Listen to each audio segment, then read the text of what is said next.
The air inside the Führerbunker is thick, sour with damp concrete and cold metal. It smells like old paper, unwashed wool, and the faint, acrid sting of burned cigarettes. A single light bulb flickers overhead, trembling as if it too senses what is about to arrive. Somewhere above, Berlin breathes in uneasy sleep. Somewhere far away, a different coast is burning alive. Adolf Hitler stands unnaturally still over a map of France. The lines are sharp. The pins glint like small indifferent stars. His fingers pale, trembling, hover above the beaches marked in red. Normandy, Utah, Omaha, names that flicker across his mind like a rising fever.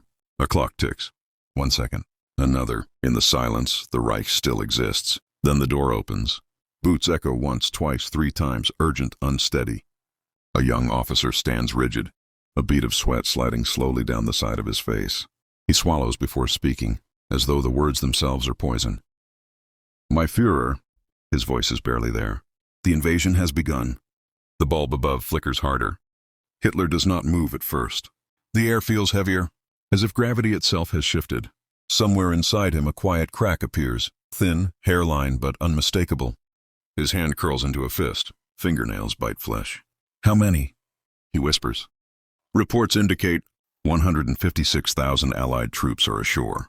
Airborne divisions, paratroopers, the beaches. The words blur together. He no longer hears the officer. All he sees is water churning into foam beneath iron hulls, boots slamming into wet sand, men pouring forward like an unstoppable tide. In his mind, he hears the roar of the Atlantic swallowing his dreams. They were not supposed to get through.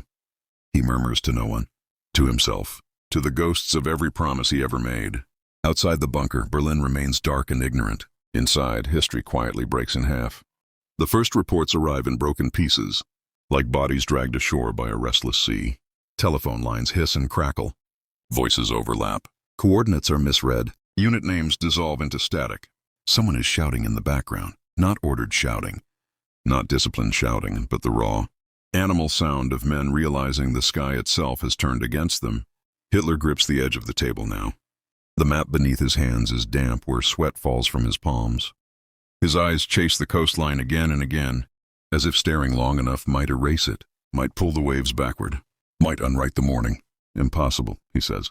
Outside, early summer sun still hasn't climbed far enough to touch the streets of Berlin, but in his mind, the beaches are already blinding white with gunfire. He imagines the Allied soldiers scraping through sand, uniforms soaked, rifles heavy, hearts hammering like wild drums. He imagines their fear. He clings to it. They will be crushed, he insists, but the words lack their usual certainty. The Atlantic wall will swallow them. Our divisions will drive them back into the sea. Yet doubt moves in slow and quiet, settling into the corners of the room like creeping mold. A second officer enters, then a third.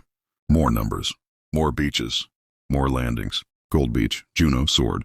Each name drops into the air with a dull, fatal weight. In distant Normandy fields, cows scatter. Birds burst into flight. Hedges shiver under shell fire. The earth itself wakes up screaming. Inside the Führerbunker, silence forks and splits. Generals exchange glances they hope he does not notice. No one speaks of failure directly. It is still too sacred a word to touch. But it drips from their faces, from their stiff posture, from the way their eyes refuse to rise. Hitler stares at the map as though it is a traitor staring back. And far away, on a gray, blood-stained shore, the first Allied boots step into history. The tide does not retreat. Minutes stretch into something unrecognizable. Time loses its edges. A radio on the far wall murmurs in a low, uneven hum, as if whispering secrets meant only for the dead. Every new report carries the same quiet horror. The Allied line is not breaking. It is widening, thickening, becoming something permanent along the coast of France. Hitler's lips pale, his eyes once burning with proclamation and fire, now seem distant, fixed on a world that is slipping beyond his reach. The pins in the map no longer look ordered. They look like wounds. Where are the panzer divisions? He snaps, sudden and sharp, the words slicing the air. They are awaiting authorization, my Führer. A pause. A delicate pause. Your order. A heartbeat. Then another.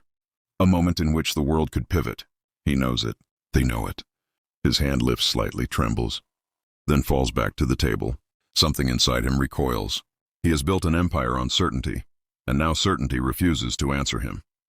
They will wait, he mutters, eyes unfocused. It is a diversion. The true invasion will come at Pas de Calais. But even as he speaks it, the words sound hollow, carried away by invisible wind. In Normandy, Allied soldiers crouch behind mangled steel and broken bodies. They press helmets to sand and whisper prayers into earth that does not recognize their language. The beaches, once quiet and ordinary, now pulse with life and death in equal measure. Back in Berlin, sweat rolls slowly down Hitler's temple. His jaw tightens. He can taste metal on his tongue. He grips a pencil and presses so hard it snaps in half. They are not supposed to be there. He whispers again, softer now, almost pleading. No one answers. Outside the bunker, birds still sing. A tram bell rings somewhere far away. Ordinary life continues, unaware that a door has been opened that can never be closed again. And on the beaches of Normandy, reality has arrived. Hours crawl forward, dragging their heavy bodies across the bunker floor. The reports no longer come in fragments. They come in waves. The Allies have secured positions. Engineers are clearing obstacles. Medical tents rise where machine guns once ruled. Fresh troops continue to land. Row after row, boat after boat, as if the ocean itself has chosen a side. Hitler sits now, no longer standing over the map, but hunched, smaller somehow. A glass of water rests untouched beside his hand. The surface trembles faintly from distant artillery, or perhaps from the unsteady pulse that trembles in his own wrist. They are building a world on our shoreline, he murmurs. A general speaks cautiously. My Führer, their supply lines are strong. They are unloading tanks. Vehicles, food, radios. Food. The word strikes strangely. For a brief flickering moment, he imagines Allied soldiers biting into bread that is still soft. He imagines cigarettes being passed from hand to hand, chocolate bars unwrapped. The simple luxury of abundance spread across a foreign beach. A world that continues. A world that feeds its men. And in the east, in the cities of Germany, people count potatoes like treasure. Children fall asleep to the sound of their own hunger. Women scrape the last remnants from cracked pots. The contrast coils in the air, unseen but suffocating. Another message arrives. French civilians emerging from hiding, whispering, watching the collapse. A young messenger stands near the doorway, clutching a folder so tightly his knuckles have blanched white. His eyes are wide, reflecting something between fear and awe. They are calling it... He hesitates. The beginning of the end. The phrase echoes. The beginning of the end. Hitler closes his eyes. For the first time, he does not deny it. For the first time, he permits the words to exist, even if only in the darkness behind his eyelids. Outside, the day grows brighter. Inside, the shadows spread, and the tide along Normandy's coast continues to rise, carrying with it the slow, unstoppable weight of history. Night settles over Berlin like a heavy cloth soaked in rain. In the bunker, lamps glow dim and yellow, casting long, distorted shadows across the concrete walls.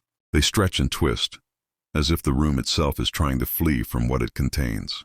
The air has grown warmer, stale with unspoken fear and fading authority. A new stack of reports lies on the table. Hitler does not open them right away. He already knows. The Allied beachhead has expanded. Reinforcements pour in without pause. The sky belongs to foreign planes. The sea answers to foreign flags. His Atlantic wall, once built in defiance, now resembles a broken spine scattered along the coast. He walks slowly to the far wall, fingers brushing against cold stone. It bites gently into his skin, grounding him in something real. How did this happen? He whispers. From his pocket, he removes a small, worn notebook. Its pages are filled with sharp, hurried lines, fragments of his own thoughts written in moments of restless insomnia. He flips it open. Victory is not chosen by the gods. It is seized by the will of men. The sentence now looks childish, delusional. He closes the book. A quiet knock comes at the door. An attendant enters carrying a simple tray, tea gone cold, a piece of bread left uneaten. The scent of it, faint and ordinary, suddenly feels unbearable. On those beaches the enemy eats, the enemy rests. The enemy digs itself deeper into the land that was meant to remain his. He does not touch the food. He only stares at it. In that simple act of refusal, something inside him finally fractures. Because deep down beyond pride and command, he knows a truth he never imagined he would face. The world is moving forward, and it is leaving him behind. Morning comes without ceremony. No trumpets, no hopeful signals. Only a pale light filtering through unseen windows above, seeping down into the bunker like a reluctant witness. Hitler sits alone now. The table has been cleared. The map is rolled away, as if hiding it could hide the truth. In its place rests only silence. Outside, somewhere beyond the thick concrete and soil, the world has shifted its weight. Trains will still run. Children will still wake. Soldiers will still breathe. But the direction of history has turned. The secretary enters softly, almost apologetically, holding the final summary of the night's events. She sets it down and steps back, eyes lowered. He does not open it. He already knows what it contains. Instead, he stares at his hands. At their age, at their trembling, at the ink stains of a lifetime spent signing orders that sent others to die, these hands once reached eagerly for greatness. Now they rest, empty. They will write about this day, he murmurs. Not as Führer, not as commander, but as a man watching his legend dissolve. They will say it was the moment the world exhaled. No one answers. There's nothing left to answer with. Somewhere beyond the rubble and wire and shattered certainty, Allied soldiers sit on a battered shoreline, sharing cigarettes, sharing silence, sharing the unspoken knowledge that they have changed the course of everything. And in a buried room beneath a defeated city, Adolf Hitler finally understands. Power is not eternal. Truth cannot be bombed into submission, and history will always find its way back to the light. The clock still ticks, but it no longer belongs to him.